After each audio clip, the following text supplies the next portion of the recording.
દેશના ગૃહમંત્રી અમિત શાહ દ્વારા બાબા સાહેબ આંબેડકર વિશે અપાયેલ વિવાદાસ્પદ ટિપ્પણીને લઈને અનુસૂચિત જાતિના તાલુકાના લોકો દ્વારા વિરોધ પ્રદર્શન કરી અને પ્રાંત કચેરીએ આવેદનપત્ર પાઠવવામાં આવ્યું હતું। ગૃહમંત્રીના નિવેદનને લઈને સમગ્ર દેશમાં વિરોધ કરવામાં આવી રહ્યો છે, ત્યારે ધોરાજી તાલુકાના અનુસૂચિત જાતિ સમાજમાં રોષ જોવા મળ્યો હતો। તેમજ નસીબ ચોક સહિત વિવિધ વિસ્તારોમાં રેલી સ્વરૂપે વિરોધ પ્રદર્શન કરવામાં આવ્યું હતું, તેમજ પ્રાંત કચેરીએ પહોંચી આવેદનપત્ર પાઠવ્યું હતું। આ વિરોધ કાર્યક્રમમાં બહોળી સંખ્યામાં લોકો ઉપસ્થિત રહ્યા હતા। યોગેશભાઈ ભાષા, અનુસૂચિત જાતિ સમાજ ધોરાજી। આજે જે દેશના ગૃહમંત્રીએ ભરી સદનની અંદર ડોક્ટર બાબા સાહેબ આંબેડકરનું અપમાન કરેલું છે અને જે રીતે એને કીધું કે આંબેડકર આંબેડકર આંબેડકર નામ લેવું એક ફેશન બની ગઈ છે।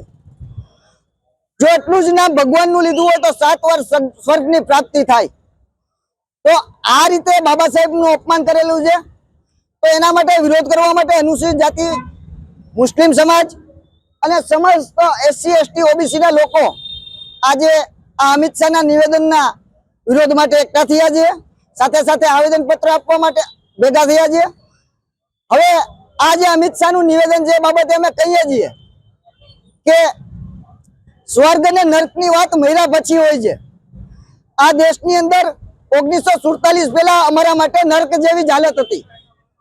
બાબા સાહેબના સંવિધાનના કારણે અત્યારે અમે સ્વર્ગની પ્રાપ્તિ કરી રહ્યા છીએ અને તમારા જેવા લોકો અમને ફરીથી નર્કમાં ધકેલવા માંગે છે। તો અમે આ નર્ક અને સ્વર્ગની વાતમાં માનતા નથી, કારણ કે બાબા સાહેબે અમને અહીંયા જીવતા જ સ્વર્ગ આપી દીધું, એટલે એટલા માટે અમારે મર્યા પછીના સ્વર્ગની જરૂર નથી। અને જે કોઈ લોકો દેશનો સર્વોચ્ચ પદ ઉપર કોઈ પણ વ્યક્તિ હોય અને જો બાબા સાહેબનું અપમાન કરશે તો અમે જરાય પણ અનુસૂચિત જાતિ સમાજ, એસસી એસટી ઓબીસી જરા પણ સાખી લઈને નહીં લઈએ અને આવી જ રીતે વિરોધ કરશું એ વ્યક્તિનો।